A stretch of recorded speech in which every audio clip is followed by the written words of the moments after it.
Welcome to Dhruva TV. ప్రస్తుతం ఎన్నికల హడావుడి అయితే సాగుతా ఉంది. మొత్తం జిల్లా వ్యాపితంగా కూడా ఎన్నికలు జరుగుతున్నటువంటి నేపథ్యం ఉంది. మొదటి విడత ఈ రోజు ఆల్రెడీ ముగిసింది. రెండో విడత 14వ తారీఖు జరగనుంది. ఆ తర్వాత 17వ తారీఖు మూడో విడత జరగనున్నది. ఈ నేపథ్యంలో అన్ని పార్టీలకు సంబంధించినటువంటి అభ్యర్థులందరూ కూడా హోరాహోరీగా పోటీలో ఉన్నారు.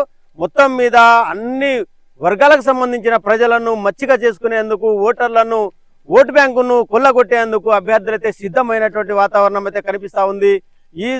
ఈ సందర్భంలో అటు కాంగ్రెస్, ఇటు బీఆర్ఎస్, ప్రతిపక్ష పార్టీలన్నీ కూడా పోటీలో ఉన్నటువంటి నేపథ్యం ఉంది. భారీగా అయితే ఈసారి అభ్యర్థులందరూ కూడా, సర్పంచ్ అభ్యర్థులందరూ కూడా పోటీలో ఉన్నారు. ప్రస్తుతం మనం మహబూబాబాద్ జిల్లా బయ్యారం మండలం జగత్రావుపేట గ్రామ పంచాయతీకి సంబంధించిన కాంగ్రెస్ అభ్యర్థి బానోతు మోహన్జీ సమీపంలో ఉన్నాం. ఒకసారి మోహన్జీతో మాట్లాడే ప్రయత్నం చేద్దాం. వాళ్ళ ప్రచారం ఎలా సాగుతా ఉంది, కాంగ్రెస్ కి ఓట్ బ్యాంక్ ఎలా రానుంది, ప్రజలు ఏమంటున్నారు అనేటువంటి అంశాలను అడిగి తెలుసుకునే ప్రయత్నం చేద్దాం. మోహన్జీ గారు చెప్పండి, మీరు ఇప్పుడు ప్రచారంలో ఉన్నారు. ప్రస్తుతం మొదటి విడత అయిపోయింది, మీకు 14వ తారీఖు ఓటింగ్ ఉంది. ప్రజలు ఏమంటున్నారు, ఎలాంటి సమస్యలను గుర్తించారు మీరు, ప్రజల దగ్గర నుంచి ఎలాంటి స్పందన వస్తుంది? జగత్రావుపేట గ్రామ పంచాయతీ పరిధిలో మేము డోర్ టు డోర్ ప్రచారంలో భాగంగా మేము కాంగ్రెస్ పార్టీ ప్రభుత్వంలో పనిచేస్తున్నాం. మాకు ఇల్లెందు నియోజకవర్గ ఎమ్మెల్యే కోరం కనకయ్య గారి ఆశీస్సులతో మేము ప్రజల్లోకి వెళ్తున్నాం. ప్రజలు కాంగ్రెస్ పార్టీని మద్దతిస్తూ ప్రభుత్వం నుండి సంక్షేమ పథకాలు ఏ విధంగా వస్తున్నాయో అవి వివరిస్తూ మా నాయకులము, మా కార్యకర్తలము అందరం కలిసి మేము ప్రచారంలో భాగంగా మా గ్రామంలో 5 గ్రామాల్లో ఉన్న ప్రతి గ్రామానికి గడప గడప వెళ్ళి మేము ప్రచారం చేస్తున్నాం. ఇంకోటి, మాకు రేవంత్ రెడ్డి గారి దగ్గర వారితో పాటు సంక్షేమ పథకాలు మా ఎమ్మెల్యే గారి దగ్గర నుంచి కూడా తీసుకొచ్చి ఈ ప్రాంతంలో అభివృద్ధి చేద్దామని ముందుకెళ్తాను.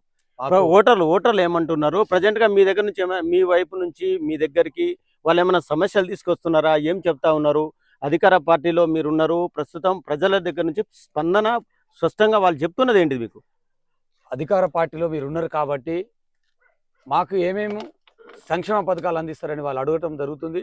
వాళ్లకు మేము ప్రభుత్వం నుంచి వచ్చేటి ప్రతి సంక్షేమ పథకాలు వాళ్ళకి వివరిస్తూ, ఒక్కొక్క సంక్షేమ పథకాలు ఏంటంటే మరి 200 యూనిట్ల కరెంటు కావచ్చు, వాటితో పాటు సన్న బియ్యం కావచ్చు, రేషన్ కార్డులు కొత్తవి కావచ్చు, వాటితో పాటు మనకు ఇందిరమ్మ ఇళ్ళు కావచ్చు, మళ్ళీ మనకు ఫ్రీ బస్సు కావచ్చు. ఈ ప్రాంతంలో ఫ్రీ బస్సు ఎమ్మెల్యే గారి చొరవతో ఫ్రీ బస్సు వస్తుంది. మహిళలందరూ ఫ్రీగా ప్రయాణం చేస్తున్నారు.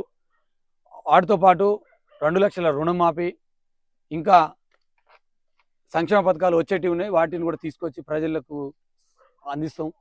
మేము ప్రజలతోటే పనిచేస్తాం.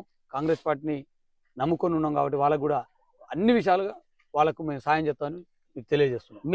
మీ గ్రామ పంచాయతీలో ఎన్ని గ్రామాలు ఉన్నాయి, ఎంతమంది ఓటర్లు ఉన్నారు? ఓటర్లు ఇప్పటికే చైతన్యం చెందినటువంటి పరిస్థితి ఉంది. పార్టీలన్నీ కూడా ముక్కుముడిగా పోటీలో ఉన్నాయి. అటు ప్రతిపక్ష పార్టీ కూడా గెలుస్తామనేటువంటి ధీమాను వ్యక్తం చేస్తున్నటువంటి నేపథ్యంలో మీరు ఎలాంటి వ్యూహంతో వాళ్ళ దగ్గరికి వెళ్తా ఉన్నారు?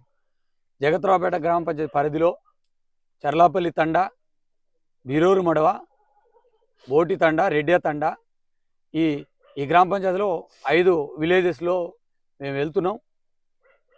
మాకైతే స్పందన ప్రజల నుంచి మంచిగానే ఉంది. ఏదేమైనా మేము కాంగ్రెస్ పార్టీకి అందరు కలిసి ఓటేసి సర్పంచ్గా గెలిపిస్తే వాళ్ళందరూ సర్పంచులు అని భావించుకొని అందరికీ అన్ని సంక్షేమ పథకాలు అందిస్తామని తెలియజేస్తున్నాం. ప్రతిపక్ష పార్టీలు మోహన్జీ మీద రకరకాల ప్రచారాలు, అనవసరమైనటువంటి అభాండాలు కావచ్చు, లేదా చేయాల్సినటువంటి ఆరోపణలను మించి చేస్తున్న వాళ్లకు మీ వైపు నుంచి ఏం చెప్తారు? గత 10 సంవత్సరాలు బీఆర్ఎస్ ప్రభుత్వం ఉన్నప్పుడు ఈ ప్రాంతంలో జగత్రావుపేట గ్రామ పంచాయతీ పరిధిలో 5 గ్రామాలకు చాలా ఇబ్బందులు వచ్చినాయి. ట్రంచ్ చేసిందే కేసీఆర్ ప్రభుత్వం. ఈ బీరోమోడలో ట్రంచ్ చేసింది, చాలా విధాలుగా భూములు గుంజుకున్నది. వాళ్ళు ప్రతిపక్షంలో ఉన్న వాళ్ళు అధికార పక్షం మా మీద లేనిపోని మాటలు చెప్పి ప్రభావాలు పెట్టి, ఆయన ఇట్లా ఇంకొక ఆయన అట్లా అని చెప్పి మమ్మల్ని బదనాం చేసే ప్రయత్నం చేస్తే ప్రజలు ఎవరు నమ్మే పరిస్థితి లేదు. ఎందుకంటే వాళ్ళ పొరపాట్లు చాలా ఉన్నాయి. వాళ్ళు ఏం ఒక డబుల్ బెడ్రూమ్ ఇయ్యలే, రేషన్ కార్డు ఇయ్యలే, ఎక్కడ కూడా ఏది చేయకుండా 10 సంవత్సరాలు తెలంగాణను అప్పుల కుప్పగా చేసి ఒక్కొక్క కుటుంబానికి 1 నుంచి 2 లక్షలు ఒక్కొక్కరికి అప్పేసి వాళ్ళు సంపాదించుకోవడం తప్ప వాళ్ళు ఎవరికి పేద ప్రజలకు న్యాయం చేసింది లేదని మీకు తెలియజేస్తాను. ముఖ్యంగా మోహన్ జీ స్పష్టంగా చెప్పాల్సినటువంటి అంశం ఒకటి ఉంది. గత 10 సంవత్సరాలు బీఆర్ఎస్ పార్టీ అధికారంలో ఉన్న టైంలో ఎంపీటీసీగా గెలిచి ఉన్నటువంటి మీరు పార్టీ మారకపోవడానికి కారణం ఏంది? మీ మీద ఒత్తిళ్లు కూడా వచ్చినట్టు తెలుస్తా ఉన్నాయి. వాటిని ఎట్లా అధిగమించారు మీరు? కాంగ్రెస్ పార్టీని నమ్ముకున్నాం. 2018లో ఎమ్మెల్యే గారిని గెలిపించుకున్నాం. 2019లో ప్రజల దగ్గరికి మేము వెళ్ళినాం. మమ్మల్ని నమ్మిర్రు. మమ్మల్ని నమ్మి ఓటేసి ఎంపీటీసీగా గెలిపించినాక నాకు ఓటేసిన ప్రజలని నేను అమ్ముకోవద్దు, నేను అమ్ముడుపోవద్దు, ఎన్ని ఇబ్బందులు పెట్టినా ఎన్ని కేసులు పెట్టినా బీఆర్ఎస్ ప్రభుత్వంలో నన్ను ఎంత ఇబ్బంది పెట్టినా కూడా నేను కాంగ్రెస్లో ఉంటానని చెప్పి వాళ్ళని పక్కకు పెట్టేసి నాకు మీ అధికార పార్టీ అవసరం లేదని చెప్పి ప్రజలతోటే పని చేసుకుంటున్నా. ఈరోజు అదే నమ్మకంతో ప్రజల్లోకి వస్తున్నా. అధికార పార్టీలో ఉండి కూడా కొంతమందికి డబుల్ బెడ్రూమ్ లాంటివి సంక్షేమ పథకాలు ఇప్పించలేకపోయారు అని కొంతమంది ప్రచారం చేస్తున్నారు. వాళ్ళకేం చెప్తారు? ఎన్ని డబుల్ బెడ్రూమ్లు ఇప్పించారు? మీరు చేసినటువంటి అభివృద్ధి ఏంటి? మాకు జగత్రావుపేటకి ఇందిరమ్మ ఇళ్ళ విషయానికి వస్తే 39 ఇళ్ళు మాకు వచ్చినాయి. ఐటీడీ నుంచి 8 ఇళ్ళు వచ్చినాయి. వాటిని అన్నిటినీ మా 5 గ్రామాల్లో మా ప్రజలు మా నాయకులతో మాట్లాడి ఎవరెవరికి ముందు విడతలు ఇస్తే బాగుంటుంది, రెండో విడతల మిగతా వాళ్ళకి ఇస్తే ఎట్లుంటుంది, ఇట్లా 3 దప్పాలు, ఫస్ట్ L1, L2, L3 3 రకాలుగా కాంగ్రెస్ ప్రభుత్వం విభజించి ఉన్నది కాబట్టి ఫస్ట్లో ఎవరెవరికి ఇవ్వాలి ఎట్లా అనే ఉద్దేశంతో మేము ఆ 5 గ్రామాలని కోఆర్డినేషన్ చేసుకొని మా ఇందిరమ్మ కమిటీ సభ్యులు అందరం కలిసి మేము ఆ 47 ఇళ్ళు కంప్లీట్ చేయడం జరిగింది. ఇప్పుడు మీ గ్రామ పంచాయతీ ఒక మారుమూల గ్రామ పంచాయతీ, ఇది ఏజెన్సీ గ్రామ పంచాయతీ, ఒక బయ్యారం నుంచి దరిదాపు మండలం నుంచి 20 కిలోమీటర్ల దూరంలో ఉన్న గ్రామ పంచాయతీ. అభివృద్ధికి నోచుకొని గ్రామ పంచాయతీగా ఉన్నటువంటి గ్రామ పంచాయతీలో మీరు ఒకవేళ గెలిస్తే ఎలాంటి అభివృద్ధి చేస్తారు? మేము అధికార పార్టీలో ఉన్నాం. మాకు ఎమ్మెల్యే గారి అండదండలు ఉన్నాయి, ఎంపీ గారి అండదండలు ఉన్నాయి. మాకు రాష్ట్ర ముఖ్యమంత్రి గారి దగ్గరికి మాకున్న ఎమ్మెల్యే గారితో పాటు, మాకున్న ఎంపీ గారితో పాటు, మాకున్న మండల నాయకులు మధుకరెడ్డి గారితో పాటు అందరం కలిసి సీఎం గారి ద్వారా అక్కడికి వెళ్ళైనా కూడా ఈ ఏజెన్సీ ప్రాంతంలో జగత్రావుపేటలో అభివృద్ధి చేయడానికి ముందుకెళ్తాం. గ్రామ పంచాయతీ అభివృద్ధి అనేది ఒక పక్క సైడ్ డ్రైనేజీలు కావచ్చు, లైటింగ్ సిస్టమ్ కావచ్చు, పారిశుద్ధ్యం కావచ్చు, గతంలో ఎలా ఉంది, ప్రస్తుతం ఎలా ఉంది? గత పాలకులు ఏం చేసిరో ప్రజలకు తెలుసు. మేము గెలిచినాక పారిశుద్ధ్యం ఎట్లుంటుంది, తర్వాత రోడ్లెమ్మటి చెట్లు నాటియటం, క్లీనింగ్ చేయటం, చెత్తని తీయించటం, మేము పారిశుద్ధ్యంలో ముందుండి ఇక్కడ మేము కలెక్టర్ దృష్టికి, మా గ్రామ పంచాయతీ కలెక్టర్ దృష్టికి వెళ్ళి కలెక్టర్ నిధులు కూడా తీసుకొచ్చి ఈ ప్రాంతంలో ఏజెన్సీ ప్రాంతంలో అభివృద్ధి చేయడానికి మేము ముందుంటాం. మమ్మల్ని ప్రజలు ఆదరిస్తారు, ప్రజలు అండదండలు ఉంటాయి. ప్రజలకు మేము చెప్పేది ఏంటంటే, నేను సర్పంచ్ని కాదు, మేము ప్రజలందరం సర్పంచ్ అని నేను గొప్పగా చెప్పుతా, అభివృద్ధి ఏంటో చేసి చూపిస్తాను. ఇప్పుడు మీకున్నటువంటి ఓటర్స్ కావచ్చు, ఇక్కడ ఉన్నటువంటి సమస్యలు కావచ్చు, ఇప్పుడు మీరు చెప్పినటువంటి పోడుబుల సమస్య, దాంతో పాటుగా కరెంట్ సమస్యలు, ఇప్పుడు అభివృద్ధి సమస్యలు ఇలాంటివి ఉన్నాయి. వీటిని మీరు ఎట్లా ఐడెంటిఫై చేశారు? చివరిగా ఓటర్లు ఉన్నటువంటి ప్రజలకు మీరేం చెప్తారు? మీ ద్వారా చెప్పాలంటే మోహన్ జీ ఏం చెప్తాడు? వాళ్ళకి ఏం అప్పీల్ తెలుసుకున్నాడు? ఈ ప్రాంతంలో పాత పోల్స్ ఉన్నాయి ఆల్రెడీ, వాటికన్నిటిని పాత పోల్స్ తొలగించి కొత్త పోల్స్ వేయాలని ఒకటి. రెండోది, గత పాలకులు 1960లో 66లో అప్పుడు అసైన్మెంట్ పట్టాలు అప్పుడున్న కాంగ్రెస్ ప్రభుత్వం ఇస్తే, మొన్న బీఆర్ఎస్ ప్రభుత్వం వచ్చి ఆ పట్టాలను అన్నిటినీ, లావణ్య పట్టాలు కావచ్చు, ఆ అసైన్మెంట్ పట్టాలు కావచ్చు, వాటిని తొలగించి వాటిని ఫారెస్ట్ భూములని చెప్పి కొత్త పట్టాలు ఇచ్చే ప్రయత్నం చేసిరు. అది చాలామంది తీసుకోకుండా మాకు 66లో వచ్చినాయి, 60లో వచ్చినాయి, మళ్ళీ కాంగ్రెస్ ప్రభుత్వం వచ్చింది కాబట్టి అవి కావాలని చెప్పి, మరి వాటిని కావాలని చెప్పి మేము కాంగ్రెస్ ప్రభుత్వం మా పెద్దల దగ్గరికి వెళ్ళి వాటిని మళ్ళీ తీసుకొచ్చే బాధ్యత తీసుకుంటాం అని చెప్పి తెలియజేస్తున్నాం. చివరిగా ఓటర్లకు ఏం కోరుకుంటారు? నేనేమంటున్నా అంటే, ఇక్కడ 8 వార్డులు ఉండే, 8 వార్డులో కాంగ్రెస్ పార్టీకి 3 యునానిమస్ వార్డులు అవి ఆల్రెడీ అధికారులు మాకు సిగ్నేచర్ తీసుకున్నారు. వాటితో పాటు ప్రజలు మంచి కోరుతున్నారు, ప్రజలకు అందియాల్సినవి చాలా ఉన్నాయి. వాటితో పాటు మేము మా ఎమ్మెల్యే గారి దృష్టికి, ఎంపీ గారి దృష్టికి, మా మండల నాయకులు మధుకర్ రెడ్డి గారి దృష్టికి, కలెక్టర్ గారి దృష్టికి, ఐటీడీ పిఓ గారి దృష్టికి, వాటితో పాటు మా ఎస్పీ గారితో ఇక్కడ పల్లె దవాఖానా ఉన్నది.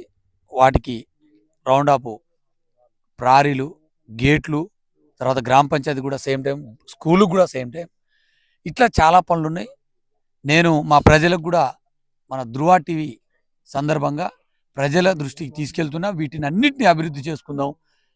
మరి మీరందరూ కలిసి బాలు గుర్తుపై ఓటేసి కాంగ్రెస్ పార్టీ అభ్యర్థిని గెలిపించాల్సింది కోరుతున్నాం. మేము ఓటర్ మహాశయులకు ఒకటే కోరుతున్నాం. ప్రభుత్వం ఉంది, అభివృద్ధి, మన ప్రభుత్వంలో ఉన్న అభ్యర్థిని గెలిపించుకొని అభివృద్ధి ఏంటో చేయించుకుందాం. ఎమ్మెల్యే గారు మనకు అందుబాటులో ఉంటారు కాబట్టి, ప్రతి క్షణం మనకు కోరం కనకయ్య గారు ఉంటారు కాబట్టి, మనము ఆయన అండదండలతోటే మనం ప్రజల దగ్గరికి వెళ్ళి అన్ని అభివృద్ధి పనులు చేద్దామని చెప్పి అందరికి తెలియజేస్తున్నా. ధృవ టీవీ న్యూస్ వాళ్ళకు కూడా నేను తెలియజేస్తున్నా. మీ గుర్తేంది? మీరు ప్రజలకు సూచించే అంశాల మీద ఒకసారి మీ గుర్తేంది చెప్పండి. 4వ నెంబర్లో ఉంటుంది బాలు గుర్తు. మా ప్రజలు బాలు గుర్తుకి ఆదరిస్తారు, ఓటేస్తారు, నన్ను గెలిపిస్తారని నేను నమ్ముతున్నాను.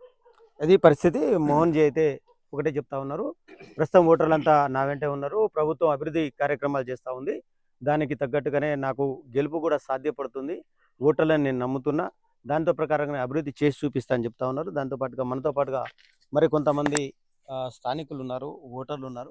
ఒకసారి మాట్లాడే ప్రయత్నం చేద్దాం.